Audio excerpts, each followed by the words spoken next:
स्वागत बा आप सभी के आज के वीडियो में। आज के ये स्पेशल रिपोर्ट बा भोजपुरी के पावर स्टार पवन सिंह के ओर से। आप सभी के बता दी कि भोजपुरी के पावर स्टार पवन सिंह के आप सभी के बीच में बहुत ही शानदार और ज़बरदस्त फिल्म आवे वाला बा, जौना फिल्म के नाम बा शपथ। ये फिल्म के first look poster social media के माध्यम से रिलीज कर देहल गइल बा, जौना के आप लोग स्क्रीन पर देख सकतनी। इस फिल्म के लीड रोल में पावर स्टार पवन सिंह, कनक पांडे और भी बहुत सारा कलाकार नजर आई हैं। इस फिल्म के प्रोड्यूस कैले बाड़े नीलम शर्मा और रोशन सिंह जी, और इस फिल्म के डायरेक्ट कैले बाड़े दीपक जौल जी। आप लोग के बता दी कि ये फिल्म काफ़ी शानदार और ज़बरदस्त होखे वाला बा।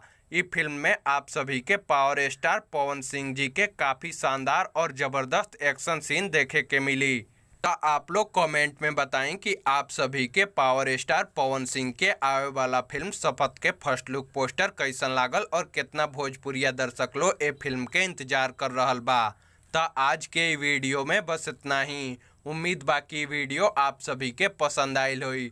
वीडियो पसंद आयल तो वीडियो के लाइक कर दी, शेयर कर दी, कॉमेंट करी, और चैनल पर नया बानी तो भोजपुरी सिनेमा से जुड़ल सभी खबर सबसे पहले और बिल्कुल फ्री में देखे खातिर हमनी के चैनल के सब्सक्राइब करी और घंटी के बटन के दबा के नोटिफिकेशन के ऑल कर दी, ताकि हमार सभी लेटेस्ट वीडियो के नोटिफिकेशन आप तक सबसे पहले पहुँचे।